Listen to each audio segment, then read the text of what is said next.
अब जो टॉपिक हम स्टडी करने जा रहे हैं that is Karl Pearson's coefficient of correlation. ये टॉपिक बहुत इजी है, तो इस टॉपिक को स्टडी करने से पहले हमको मीन और स्टैंडर्ड डेविएशंस ये दोनों टॉपिक्स बहुत अच्छे से आने चाहिए।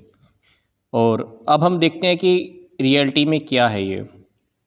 इन 1890 में कार्ल पियर्सन जो एक रेपुटेटेड मैथमेटिशियन या उन्होंने एक स्टैटिस्टिशियन है जो उन्होंने मैथमेटिकल मेथड दिया है कोफिशिएंट ऑफ कोरिलेशन को कंप्यूट करने का। इन्होंने जो मेथड दिया वो पॉपुलर हो गया, किस नेम से? Karl Pearson's coefficient of correlation के नेम से। और इसको हम आर, जो हमारा अल्फ़ाबेटिकल आर होता है, उससे भी हम इसको डिनोट करते हैं। तो ये एक बेस्ट मेथड है कोफिशिएंट ऑफ कोरिलेशन को कंप्यूट करने का, और ये मेथड बेस करता है मीन और स्टैंडर्ड डेविएशन पर।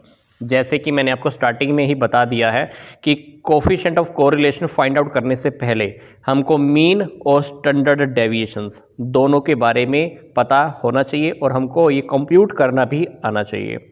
तो इस मेथड में रियलिटी में होता क्या है, इसका फॉर्मूला क्या है, ये हम एक बार देख लेते हैं। देखिए, जैसे कि मैंने आपको बताया कोफिशिएंट ऑफ कोरिलेशन वाला जो आर है या ये जो मेथड है, ये जो फॉर्मूला है, इसको हम आर से डिनोट करते हैं। और हमारा फॉर्मूला क्या होता है? Covariance between X and Y. जो एक्स और वाई सीरीज़ के बीच का जो कोवेरियंस होता है, इसको हम ऊपर रखते हैं और नीचे क्या रखते हैं? Standard deviation of X, standard deviation of Y. तो ये दो अलग अलग सीरीज़ के हमको स्टैंडर्ड डेविएशंस फाइंड आउट करने होते हैं। हालांकि स्टैंडर्ड डेविएशन के चैप्टर में आपने देखा कि हमको एक्स सीरीज़ दी हुई है, तो हम उसके ऊपर सीधा ही स्टैंडर्ड डेविएशन फाइंड आउट कर देते थे। या एक्स सीरीज़ के साथ मान लो हमको फ्रीक्वेंसी दी हुई है, तब भी हमको स्टैंडर्ड डेविएशन फाइंड आउट करना आता है।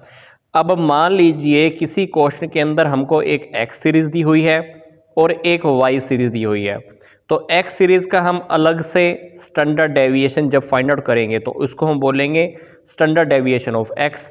जब हम वाई सीरीज़ का स्टैंडर्ड डेविएशन फाइंड आउट करेंगे तो वाई सीरीज़ का स्टैंडर्ड डेविएशन को बोलेंगे हम वाई सीरीज़ का स्टैंडर्ड डेविएशन। तो उसका सिंबल क्या होगा?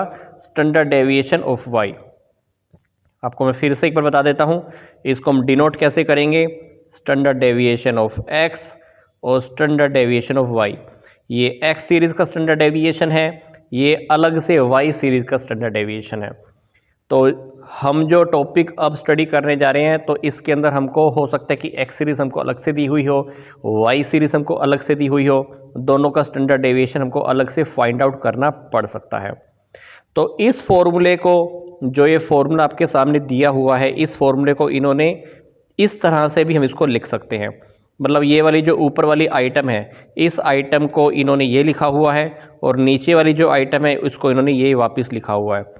इसी फॉर्मूले को अगर हम थोड़ा सा और सोल्व कर दें तो इसको हम ऐसे भी लिख सकते हैं, क्योंकि ये जो n है ये नीचे आ जाएगा और ये standard deviation of x, standard deviation of y, और ये वैल्यू एज इट इज़ जो ऊपर थी ये ऊपर ही रखी हुई है। तो इस फॉर्मूले को आप कैसे भी लिख सकते हो, या तो पहला मेथड है, पहले मेथड के अकॉर्डिंग अगर आपने लिखना है तो पहले मेथड के अकॉर्डिंग भी लिख सकते हो। पहले मेथड के अकॉर्डिंग ये है, दूसरे मेथड के अकॉर्डिंग ये है, तीसरे मेथड के अकॉर्डिंग ये है। तो कैसे भी लिख सकते हो। अगर मैं इन तीनों को जो बीच में आइटम्स है, अगर मैं इसको एक्सप्लेन करूँ तो कैसे एक्सप्लेन करूँगा, ये देखिए ध्यान से। जो ये वैल्यू है, इसको हम क्या कह सकते हैं? Covariance between X and Y. अब ये क्या था? Standard deviation of X series, standard deviation of Y series, और ये क्या है? Number of pairs of observation. मान लो जैसे किसी क्वेश्चन में आपके पास 7 आइटम दी हुई है, 8 आइटम दी हुई है या 10 आइटम्स दी हुई है, तो ये उनको n ही डिनोट कर रहा है, number of pairs of observation. जितनी आइटम्स के ऊपर हमको ऑब्जर्वेशन करनी है उनके जो नंबर ऑफ पेयर्स है उसको ये n डिनोट कर रहा है। जैसे पीछे वाले क्वेश्चन में देखा था कि n क्या होता है? नंबर ऑफ आइटम होता है, तो ये वही n ही है।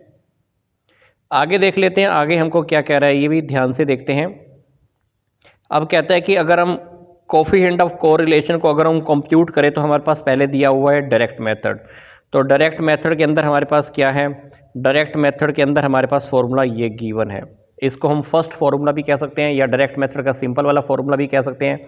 ये फार्मूला आपने अभी ऊपर देखा भी था, ये हमारा कोफिशिएंट ऑफ कोरिलेशन है, ये वही जो अभी हमने ऊपर देखा ये वही का वही एज इट इज़ लिखा हुआ है। तो अगर इसी मेथड को हम थोड़ा सा और लिखें तो इसी मेथड को हम कैसे और लिख सकते हैं, ये मेथड को देखो हम कैसे लिख सकते हैं, ये भी लिख सकते हैं। ऊपर वाली वैल्यू तो एज इट इज़ इन्होंने लिख दी। अब ये नीचे वाली वैल्यूज़ क्या थी, n है ना, n यहाँ पर गायब हो गया और स्टैंडर्ड डेविएशन ऑफ x, और ये इन्होंने ये पुट कर दिया नीचे वाली वैल्यूज़ की जगह पे, नीचे वाली जो वैल्यूज़ हैं इनकी जगह पे इन्होंने क्या पुट कर दिया, ये पुट कर दिया। अगर आपको इसका प्रूफ चाहिए तो इसका प्रूफ इन्होंने नीचे दिया भी हुआ है। तो प्रूफ के फॉर्म में देखें तो ये हमारे पास इसका प्रूफ इन्होंने ये दिया हुआ है, क्योंकि हमने पीछे देखा था कि स्टैंडर्ड डेविएशन ऑफ x क्या होता है, ये दिया हुआ। Standard deviation of y series क्या होगा, ये दिया हुआ। तो स्टैंडर्ड डेविएशन ऑफ x ये दिया हुआ, स्टैंडर्ड डेविएशन ऑफ y ये दिया हुआ, n को इन्होंने यहाँ पर एज इट इज़ रखा हुआ है। तो ये वही फॉर्मूला इन्होंने थोड़ा सा खोल कर दिखा दिया, ये वाला जो फॉर्मूला है ना इन्होंने थोड़ा सा यहीं पर खोल के दिखाया है। तो ये वही वाला फॉर्मूला है जो इन्होंने ऊपर बनाया हुआ है, इसी को ये दोबारा से थोड़ा सा प्रूफ करके दिखा रहे हैं कि ये भाई ये फॉर्मूला आखिर में आया कहाँ से। तो रियलिटी में जब इसको थोड़ा सा आप सॉर्ट आउट करके देखोगे ना, रियलिटी में जब इसको थोड़ा सा आप सॉर्ट आउट करके देखोगे तो सॉर्ट आउट करके देखना, सॉर्ट आउट करके देखना, तो सॉर्ट आउट करोगे जब आप इसको तो ये एज इट इज़ ही ऐसे ही बन जाएगा ये। अब इसी बात को हम एक क्वेश्चन की हेल्प से थोड़ा देख लेते हैं। क्वेश्चन में मान लो हमारे पास ये एक्स सीरीज़ गिवन है, हमारे पास ये वाई सीरीज़ गिवन है, तो इसको कैसे सोल्व करेंगे ये ध्यान से देखो। जैसे हमारे पास यहाँ पर ये एक्स सीरीज़ गिवन है, इन्होंने एक्स सीरीज़ को लिख लिया, वाई सीरीज़ ही हमारे पास ये रही। अब एक्स सीरीज़ हमारे पास ये पूरी की पूरी एक्स सीरीज़ है यहाँ से लेके यहाँ तक, है ना। तो एक्स सीरीज़ का इन्होंने क्या निकाला है, पहले मीन निकाल लिया। तो मीन हमारे पास हमको पहले भी निकालना आता है, जब आप एक्स सीरीज़ में से आप मीन निकालोगे तो मीन हमारे पास आ गया 24। फिर इस 24 की वैल्यूज़ को इन सारी वैल्यूज़ के साथ हमने क्या किया, कंपैरिजन किया। कंपैरिजन करते करते हमारे पास क्या आई, एक नई सीरीज़ रेडी हो गई जिसको हमने dx नेम दिया। अब इसी dx का इन्होंने क्या किया, dx स्क्वायर निकाल दिया। जैसे 6 6 जा 6 36, 4 4 जा 16, 2 2 जा 4 एंड सो ऑन। ये हमारे पास पूरी की पूरी सीरीज़ रेडी हो गई। मतलब कहने का क्या है, dx को इन्होंने dx से ही मल्टीप्लाई कर दिया, तो ये हमारे पास क्या आ गया, dx स्क्वायर रेडी हो गया। इसी तरह से अब हमारे पास y सीरीज़ भी है, तो y सीरीज़ है तो y सीरीज़ में से y सीरीज़ का मीन निकाल दो। तो y सीरीज़ का जब आप मीन निकालोगे तो क्या आएगा, ये 37 आएगा। तो अब 37 को हर एक वैल्यू के साथ कंपैरिजन करा दो। कंपैरिजन कराओगे तो हमारे पास ये क्या रेडी हो जाएगा, dy रेडी हो जाएगा। जब dy रेडी होएगा तो वैसे ही dy की हेल्प से अब आप क्या करो, dy स्क्वायर रेडी कर दो। dy को जब dy से दोबारा से मल्टीप्लाई करोगे, dy को जब आप dy से मल्टीप्लाई करोगे तो क्या बन जाएगा, dy स्क्वायर बन जाएगा। ठीक है, तो यहाँ तक तो देखो क्या हुआ, अभी तक हमने क्या किया, x की हेल्प से हमने मीन निकाला और dx निकाल दिया, dx के निकाल दिया। y की हेल्प से हमने क्या निकाला, y का मीन निकाला, फिर dy निकाला, फिर dy स्क्वायर निकाला। अब हमको क्या करना है, लास्ट एक चीज़ और करनी है। लास्ट हमको एक छोटी सी चीज़ और करनी है, dx और dy दोनों को मल्टीप्लाई कर दो तो हमारे पास ये लास्ट का कॉलम रेडी हो जाएगा। जब लास्ट का कॉलम रेडी होगा तो देखो नीचे वैल्यूज़ क्या आ जाएंगी। अब हमारे पास क्या क्या आ चुका है, dx का टोटल का वैल्यू 0, dx स्क्वायर का टोटल का वैल्यू 112, समेशन y ये, dy का टोटल 0, dy स्क्वायर का टोटल हमारे पास कितना है, dy स्क्वायर का टोटल कितना है 150। और जो हमारे पास dx और dy ये सीरीज़ कौन सी थी, ये सीरीज़ देखो कौन सी थी, ये सीरीज़ थी हमारी dx और dy। जब इस सीरीज़ को मैंने टोटल किया तो क्या नेम दे दिया मैंने, dx और dy का जो मल्टीप्लाई था उसका टोटल, तो ये क्या बन गया 108 बन गया। अब देखो इन्होंने क्या किया है, अब इन्होंने कोफिशिएंट ऑफ कोरिलेशन को कंप्यूट करने के लिए बस यही लगाया है। ये आपको यही बता रहे हैं, जैसे क्वेश्चन में हमने देखा था ना, सबसे पहले हमने क्या निकाला था, मीन निकाला था, तो मीन तो हमारे पास आ गया था, और y का भी मीन निकाला था, ये भी 37 आया था, ये तो हमको पहले पता ही है। स्टैंडर्ड डेविएशन ऑफ एक्स निकालोगे तो फॉर्मूला क्या होता है, स्टैंडर्ड डेविएशन तुमको पहले भी निकालना आता है, summation d x square divided by n. तो ये सारी वैल्यूज़ हमको ऊपर गिवन है इन सारी सीरीज़ के अंदर, तो वैल्यूज़ यहाँ से उठा लेना, पुट कर देना। अगर आपको y सीरीज़ का स्टैंडर्ड डेविएशन निकालना है तो y वाली वैल्यूज़ को पुट कर दो, तो हमारे पास y वाली सीरीज़ का स्टैंडर्ड डेविएशन आ जाएगा। तो हमने क्या किया, x सीरीज़ का स्टैंडर्ड डेविएशन आ गया, y सीरीज़ का स्टैंडर्ड डेविएशन आ गया। अब आपको क्या निकालना है, अब आपको निकालना है r क्या है, Karl Pearson's coefficient of correlation. वही फॉर्मूला पुट कर दो, फॉर्मूला पुट करने के बाद जो भी वैल्यूज़ आपके पास है पुट कर देना। अब यहाँ पर ऊपर वैल्यू कौन सी है, summation of d x d y, तो ये क्या था हमारे पास 108, तो 108 यहाँ पुट कर दो। नीचे क्या है n, नीचे क्या लिखा हुआ है n into standard deviation of x standard deviation of y, तो ये वैल्यू सारी यहाँ पुट कर देना, तो हमारे पास सारा का सारा आ जाएगा। तो ये हमारे पास आंसर आने वाला है प्लस में 0.833। इसी क्वेश्चन को जब आप सेकंड फॉर्मूले से सोल्व करोगे तो सेकंड फॉर्मूला क्या था, है ना, सेकंड मेथड क्या था, बस फॉर्मूला है तो वही, आंसर तो वही का वही आने वाला है। ये देखो आंसर तो वही का वही आने वाला है, बस इन्होंने जो फॉर्मूला लगाना सिखाया था ना वही फॉर्मूला इन्होंने पुट कर दिया है। तो टेबल में से आप वैल्यूज़ एज इट इज़ देख लेना, पुट कर देना यहाँ पर, आपका आंसर फिर भी वही का वही आने वाला है। मतलब आप फॉर्मूला फर्स्ट मेथड के अकॉर्डिंग लगाओ या सेकंड मेथड के अकॉर्डिंग लगाओ, आपका आंसर वैसे ही आने वाला है। अब हम एक सिंपल सा नेक्स्ट क्वेश्चन देख लेते हैं। ये इलस्ट्रेशन नंबर 4 आपकी बुक में कहीं ना कहीं मिल जाएगा। इसमें हमको क्या करना है, कोफिशिएंट ऑफ कोरिलेशन हमको फाइंड आउट करना है। हमको आइटम्स दिए हुए हैं सीधा कि एक्स सीरीज़ में भी आइटम कितनी है 15, वाई सीरीज़ में भी आइटम कितनी है 15, अर्थमेटिक मीन एक्स सीरीज़ का 25, वाई सीरीज़ का 18, हमें ना sum of squares of deviation from the mean से जब हमने जो डेविएशंस का जो स्क्वायर का जो सम है 136 है, और वाई सीरीज़ के जो मीन से हमने जो डेविएशन निकाले उसके स्क्वेयर्स का सम कितना है 138। तो यहाँ पर जो सीरीज़ है ना, ध्यान से देखना क्या रीड करना है, ये sum of squares of deviation from the mean की हेल्प से जो हमने डेविएशन निकाले हैं उनके स्क्वेयर्स का सम, तो ये हमको दिया हुआ है। तो सीरीज़ को थोड़ा ध्यान से समझना तो आपको समझ में आ जाएगा। तो यहाँ पे क्वेश्चन में एक बात और बोल रहा है, क्या कह रहा है, summation of product of deviation of X and Y series their respective means is 122। तो अब हमको क्या करना है, इसका हमको सोल्यूशन निकालना है। सोल्यूशन के अकॉर्डिंग अगर हम देखेंगे तो हमको ये 122 क्वेश्चन में गिवन है ना, और ये डेविएशन के स्क्वेयर्स का सम दिया हुआ था 136, वाई का कितना दिया हुआ 138। बस फॉर्मूला अप्लाई कर देना, वैल्यूज पुट कर देना, आपके पास आंसर आ जाएगा। ये देखो क्या आया, प्लस 0.89। अब ना हम एक नेक्स्ट सिंपल सा क्वेश्चन और स्टडी कर लेते हैं। इसमें हमको एक्स सीरीज़ गिवन है, वाई सीरीज़ गिवन है, हमको क्या फाइंड आउट करना है, coefficient of correlation he find out करना है। अब हमारे पास मान लो ये एक्स सीरीज़ गिवन है, एक्स सीरीज़ में से क्या निकाला, सबसे पहले इन्होंने मीन निकाल दिया। ये हमारे पास वाई सीरीज़ गिवन है, तो वाई सीरीज़ में से भी क्या निकाल दिया, मीन निकाल दिया। तो एक्स सीरीज़ की हेल्प से मीन एक्स का कितना आया 200, वाई सीरीज़ की हेल्प से वाई का मीन कितना आया 40। तो अभी इस 200 और 440 की हेल्प से, 200 और 40 की हेल्प से क्या करेंगे, ये डी एक्स रेडी करेंगे और ये डी वाई रेडी करेंगे, क्योंकि एक्स के मीन से डी एक्स रेडी हो जाएगा, वाई के मीन से डी वाई रेडी हो जाएगा। तो डी एक्स से क्या निकाल दो, डी वाई स्क्वायर निकाल दो, डी एक्स स्क्वायर निकाल दो, और डी वाई की हेल्प से डी वाई स्क्वायर निकाल दो। एक नेक्स्ट स्टेप और करना पड़ेगा छोटा सा, जो हमने पीछे वाले क्वेश्चन में भी किया था, डी एक्स को डी वाई से मल्टीप्लाई कर देना, तो हमारे पास क्या आ जाएगा, डी एक्स डी वाई आ जाएगा।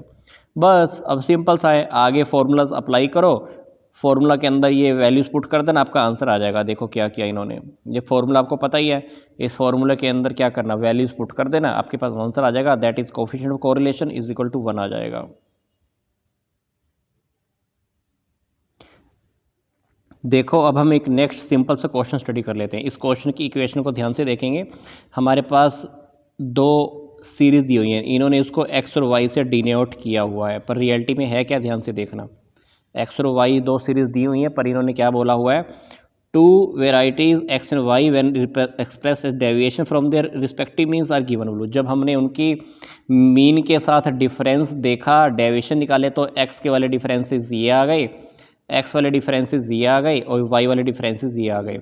मतलब ये रियलिटी में जो सीरीज़ है ना, ये तो डी एक्स है और ये डी वाई वाली सीरीज़ है। तो इनके इन्होंने ना एक वैल्यू मिसिंग दी हुई है, ये देखो वाई की एक वैल्यू क्या है, मिस है, मतलब डी वाई की सीरीज़ में से एक वैल्यू मिस है, और आपको ना अगर ध्यान हो पीछे वाले क्वेश्चंस के अंदर, अगर आपने देखा हो, जब हम रियल मीन की हेल्प से, अगर हम एक्चुअल मीन की हेल्प से जब हम डेविएशंस फाइंड आउट करते हैं, तो डेविएशंस वाली जो सीरीज़ होती है, डेविएशन वाली जो सीरीज़ होती है, उसका जो टोटल होता है वो हमेशा क्या आता है, ज़ीरो आता है। तो अगर dx वाली सीरीज़ का टोटल करें तो वो भी ज़ीरो होना चाहिए, और अगर dy वाली सीरीज़ का भी टोटल करें तो वो भी हमको क्या होना चाहिए, ज़ीरो होना चाहिए। बट रियलिटी में अब हमको इसी प्रॉपर्टी की हेल्प से क्या करना है, ये वाली जो y की जो आइटम है ना, ये क्वेश्चन मार्क वाली, यही फाइंड आउट करनी है। कैसे, ध्यान से देखो। अब x वाली सीरीज़ में तो कोई आइटम मिसिंग है ही नहीं, dx वाली सीरीज़ में कोई आइटम मिसिंग है ही नहीं, y वाली सीरीज़ में या कह लीजिए कि dy वाली सीरीज़ में एक आइटम मिसिंग है। अब रियलिटी में हमको क्या पता है, ये वाली जो सारी आइटम्स हैं, इन सारी आइटम्स का टोटल क्या होना चाहिए, ज़ीरो होना चाहिए। तो हमने इसी प्रॉपर्टी का यूज़ किया कि summation dy is equal to क्या होना चाहिए, ज़ीरो होना चाहिए। तो हमने ज़ीरो के इक्वल क्या कर दिया, इन सारी आइटम्स को क्या कर दिया, टोटल करके रख दिया। जैसे 3 + -3 और क्वेश्चन मार्क की जगह क्या रख दिया, x रख दिया, फिर 0, ये 4, ये 1, ये 2, ये -2 इज इक्वल टू 0, ज़ीरो होना चाहिए था। तो ये मिसिंग आइटम हमारे पास क्या आ गई, ये मिसिंग आइटम हमारी अपने आप ही फाइंड आउट हो गई है। मिसिंग आइटम को हमने फाइंड आउट कर लिया है, क्या है ये, -4। तो मिसिंग आइटम हमने फाइंड आउट कर लिया है -4। अब मिसिंग आइटम फाइंड आउट हो गई, बस क्वेश्चन में पुट कर दो। हमारे पास क्वेश्चन में dx गिवन है, dy भी गिवन है, dx की हेल्प से dx स्क्वायर निकाल लो, dy की हेल्प से dy स्क्वायर निकाल लो। dx और dy इन दोनों का अगर आप मल्टीप्लाई करोगे तो ये वाली सीरीज़ रेडी हो जाएगी। कौन सी, dx और dy। बस बाकी आपको आगे क्या करना है, सिंपल सा फॉर्मूला अप्लाई करना है और यहाँ पर पुट कर दो, आपके पास सिंपल सा आंसर आ जाएगा, दैट इज -0.06। अब हम नेक्स्ट बट एक सिंपल सा क्वेश्चन देख लेते हैं। इस क्वेश्चन की इक्वेशन के अंदर ना हमको x सीरीज़ गिवन है, y सीरीज़ गिवन है, बट y सीरीज़ की एक आइटम मिसिंग है। अब आपको क्या कह रहा है कि आपको ना रियलिटी में तो फाइंड आउट तो यही करना है, कोफिशिएंट ऑफ कोरिलेशन, बट आपको ना जो dx निकालना है वो निकालना है रियल मीन की हेल्प से। x का रियल मीन 6 दिया हुआ है, y का रियल मीन 8 दिया हुआ है। रियल मीन आपको पहले से दिया हुआ है, बट आपको इसी रियल मीन की हेल्प से ही coefficient of correlation find out करना है। बट प्रॉब्लम ये है कि हमारे पास y की एक आइटम गिवन है, y की एक आइटम गिवन है। तो सबसे पहले हम क्या करते हैं, y की वो मिसिंग आइटम फाइंड आउट कर लेते हैं। हम सबको पता है ना कि y का अगर हम मीन निकालेंगे तो मीन का फॉर्मूला क्या होगा, y की सीरीज़ का अगर मीन निकालेंगे तो ये होगा। अब y की सीरीज़ का जो मीन है कितना दिया हुआ है, ये 8 गिवन है, और y की सीरीज़ का टोटल करेंगे तो ये हमारे पास एग्जैक्ट टोटल निकल ही नहीं सकता, क्योंकि हमको बीच में क्वेश्चन में क्या गिवन है, हमको बीच में गिवन है क्वेश्चन मार्क। तो रियलिटी में y की सीरीज़ का अगर टोटल करें तो टोटल आ ही नहीं पाएगा। तो आप क्या करो, इस फॉर्मूला के अंदर सब पुट कर दो जो हमारे पास है। y का मीन गिवन है, नंबर ऑफ आइटम कितनी है, 5, 1 2 3 4 5, 5 आइटम्स हैं तो n हो गया 5, है ना। तो यहाँ पर जो भी है आपके पास पुट कर दो।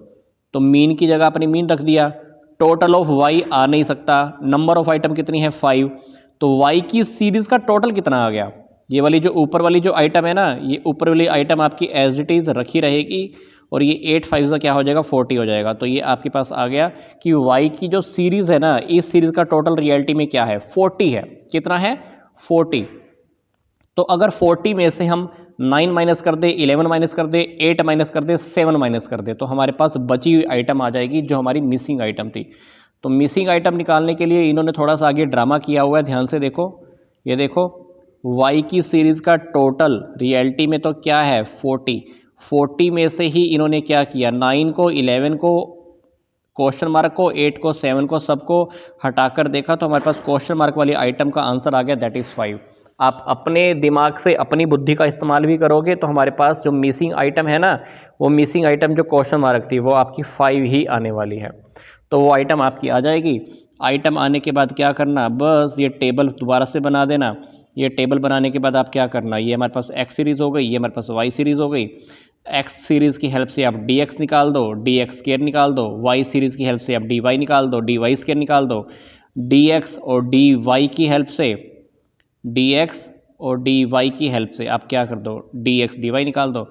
बाकी आपको क्या करना है, बस ये फॉर्मूला में पुट करना है, आपका आंसर बिल्कुल सिंपल तौर पे आने वाला है। तो ये सिंपल सा क्वेश्चन था। मेन टेक्निकल इशू थोड़ा सा कहाँ पे था, हमारे पास इस क्वेश्चन में y की वैल्यू एक मिसिंग थी, वो हमें फाइंड आउट करनी पड़ी।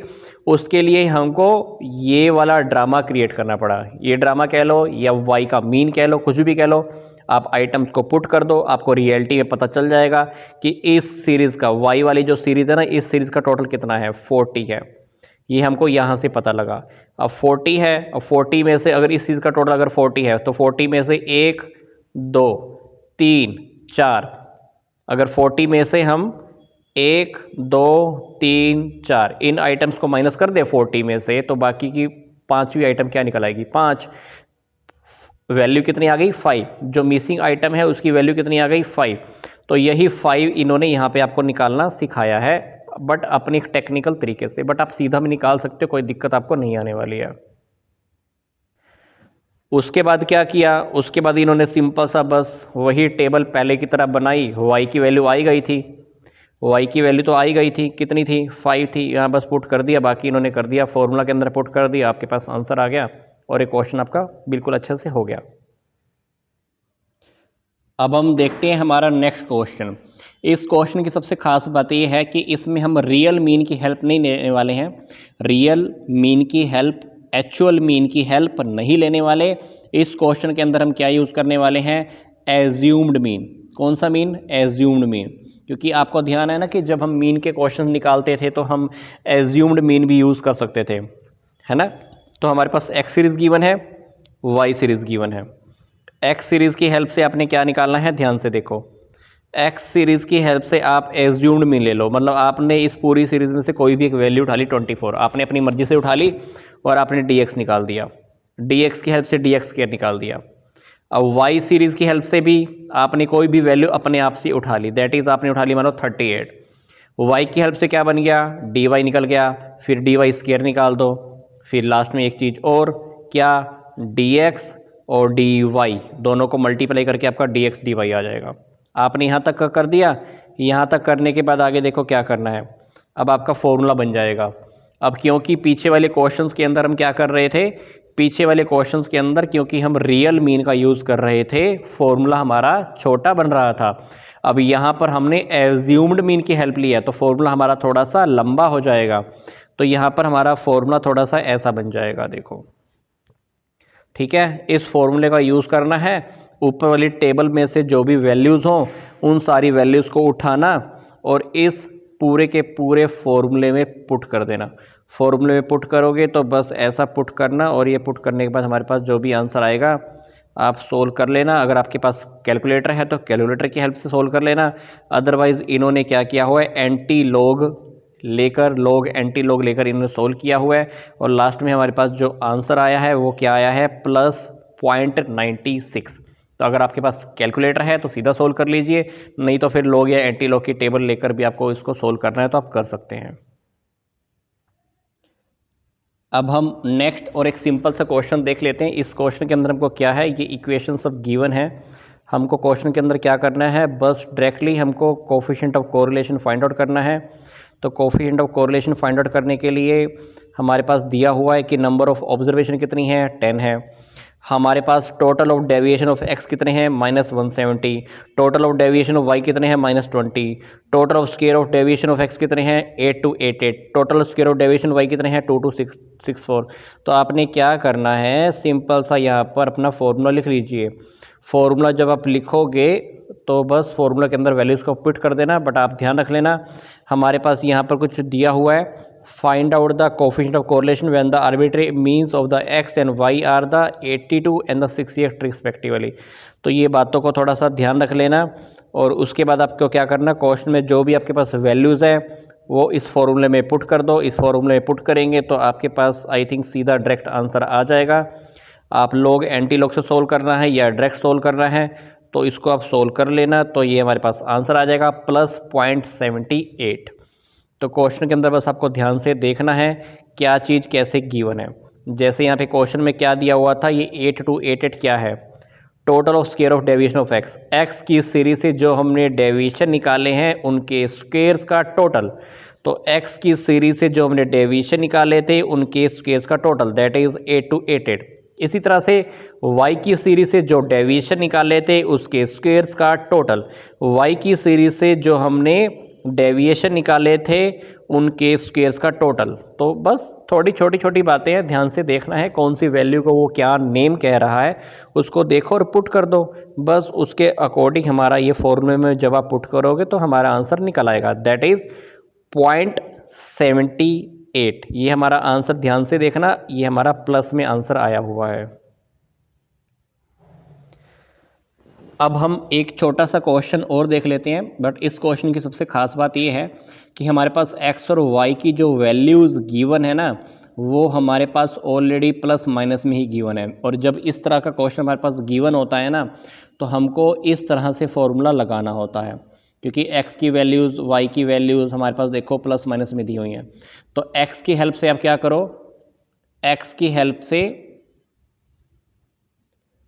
एक्स स्क्वायर निकाल दो, y की हेल्प से वाई स्क्वायर निकाल दो। x और y का टोटल करोगे, सॉरी मल्टीप्लाई करोगे तो हमारे पास एक सीरीज़ आ जाएगी एक्स वाई, एक्स सीरीज़ और y सीरीज़ का जब आप मल्टीप्लाई करोगे तो क्या आ जाएगा, एक्स वाई सीरीज़ आ जाएगी। उसके बाद क्या करना है, सिंपल सा करना है, हमारे पास ये फॉर्मूला जैसे पहले से थोड़ा dx और dy में देता था वही फॉर्मूला हमको क्या करना है, वही फॉर्मूला देखो, dx की जगह x लगा दो, dy की जगह y लगा दो खाली। तो फॉर्मूला वही का वही है, बस dx की जगह x लगा दो, dy की जगह y लगा दो। तो हमारे पास जो भी हमारे पास ये आइटम्स हैं इन आइटम्स को अब इन फॉर्मूले में पुट कर देना। जैसे ही पुट करोगे तो हमारे पास आंसर आ जाएगा।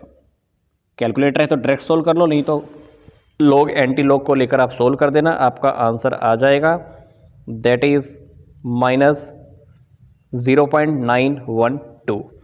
तो ये थे हमारे कार्ल पियर्सन के कोएफिशिएंट ऑफ कोरिलेशन, जिसके अंदर हमने सिंपल से फॉर्मूलाज भी देख लिए और कुछ प्रैक्टिकल क्वेश्चंस भी डिस्कस कर लिए हैं।